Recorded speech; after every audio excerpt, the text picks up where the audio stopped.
Hello दोस्तों, स्वागत है आपके अपने चैनल एजे मेडिसिन्स में। मैं हूं आपका दोस्त अजीत। आज मैं आप लोगों को क्लोनाफिट प्लस टैबलेट के बारे में बताऊंगा। क्लोनाफिट प्लस टैबलेट को कब और कैसे इस्तेमाल करना होता है, किन किन प्रॉब्लम्स में डॉक्टर इसे रिकमेंड करते हैं, ये जो दवा है कब तक लेना होता है, कब इस दवा को बंद कर देना चाहिए, क्या इसके साइड इफ़ेक्ट हैं। साथ साथ हम ये भी जानेंगे किन लोगों को ये दवा अपनी मर्जी से इस्तेमाल नहीं करना चाहिए। ये सारी जानकारी आपको इस वीडियो के माध्यम से मिलेगी। तो अगर आप इस चैनल पर नए हो तो वीडियो कर लो लाइक, चैनल को कर लो सब्सक्राइब और बेल आइकन के बटन को प्रेस करके नोटिफिकेशन बेल को ऑल ज़रूर कर दें, ताकि जब भी मैं कोई नई वीडियो अपलोड करूं मेडिसिन से रिलेटेड तो वो आप तक नोटिफिकेशन के द्वारा जल्द पहुंच जाए। तो चलिए देर ना करके हम वीडियो को शुरू करते हैं। क्लोनाफिट प्लस टैबलेट एक कॉम्बिनेशन एलोपैथिक मेडिसिन है। यह एक स्ट्रिप की पैकिंग में आता है, जैसा कि आप स्क्रीन पर देख पा रहे होगे। इस एक स्ट्रिप में 10 टैबलेट होती है और इस 10 टैबलेट का जो प्राइस है वो है 165 रुपये, यानी 165 रुपीज़ ओनली। कंपनी इसे बनाती है मैनकाइंड फार्मा और कॉम्पोजिशन इसके अंदर होता है। इसमें होता है clonazepam 0.5 mg and escitalopram 10 mg। इन दो दवाओं को मिलाकर इसे तैयार किया गया है और ये जो दवा है आपको हर मेडिकल स्टोर पे मिल जाती है, लेकिन इस दवा को लेने के लिए आपको डॉक्टर का प्रिस्क्रिप्शन दिखाना पड़ेगा। ऐसे आपको ये दवा नहीं मिल सकती है। चलिए अब मैं आपको बताता हूँ कि इस दवा को किन किन प्रॉब्लम्स में यूज़ किया जाता है। देखिए, जिन लोगों को बहुत ज़्यादा टेंशन रहती है, हमेशा डिप्रेशन में रहते हैं, बहुत ज़्यादा वो परेशान रहते हैं, उन लोगों को इसे रिकमेंड किया जाता है। या फिर जिन लोगों को नींद नहीं आती है, वो पूरी कोशिश करते हैं सोने की लेकिन सो नहीं पाते हैं, पूरी पूरी रात निकल जाती है लेकिन उन्हें नींद नहीं आती है, ऐसी कंडीशन में इसे यूज़ किया जाता है। या फिर किसी को बहुत ज़्यादा घबराहट महसूस होती है, बेचैनी महसूस होती है, ऐसे लोगों को इसे रिकमेंड किया जाता है। या फिर जिन लोगों को पैनिक अटैक की प्रॉब्लम होती है, उन लोगों को इसे रिकमेंड किया जाता है। पैनिक अटैक एक तरह का भ्रम वाला रोग है, जिसमें ऐसा होता है कि एक ऐसी स्थिति दिखाई देती है मरीज को जिसमें उसे काफ़ी डर लगता है और आसपास का माहौल डर जैसा नहीं होता है, तब भी उन्हें ऐसा डर लगता है।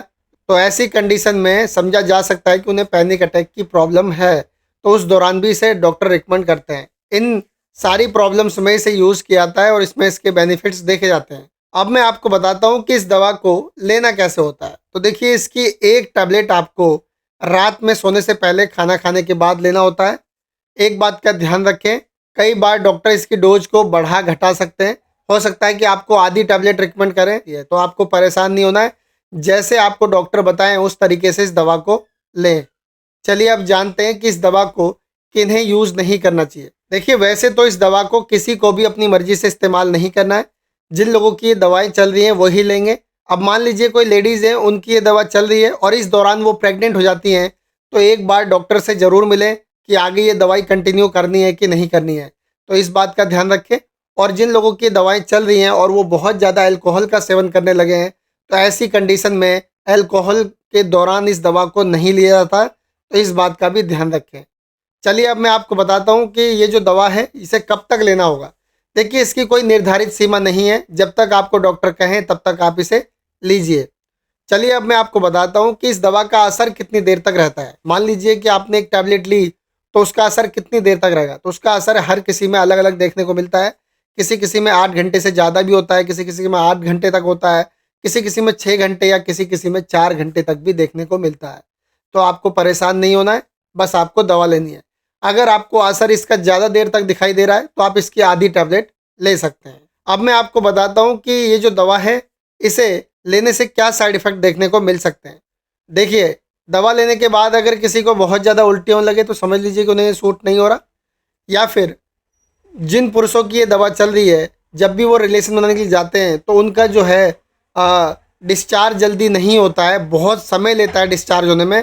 तो ऐसी कंडीशन में वो पुरुष समझ सकते हैं कि उन्हें ये सूट नहीं हो रहा है। या फिर बहुत लोगों को कन्फ्यूज़न की प्रॉब्लम होती है, वो बिल्कुल कन्फ्यूज़ रहते हैं, ये कैसे होगा वो कैसे होगा। तो ऐसी कंडीशन में भी आप समझ सकते हैं कि ये सूट नहीं हो रहा। या फिर बहुत ज़्यादा सुस्ती आए और बहुत ज़्यादा नींद आए, तो ऐसी कंडीशन में भी आपको समझा जा सकता है कि ये सूट नहीं हो रहा है। और जब ये दवा सूट ना हो तो फ़ौरन इसे रोक दें और अपने नज़दीकी डॉक्टर से एक बार ज़रूर मिलें। कोई भी दवा यूज़ करने से पहले एक बार डॉक्टर की सलाह आप ले सकते हैं। आई होप कि आपको ये वीडियो पसंद आई होगी। तो आज के लिए इतना ही। कल फिर मिलूंगा एक नई वीडियो में एक नई जानकारी के साथ। तब तक के लिए मुझे इजाज़त दीजिए। नमस्कार।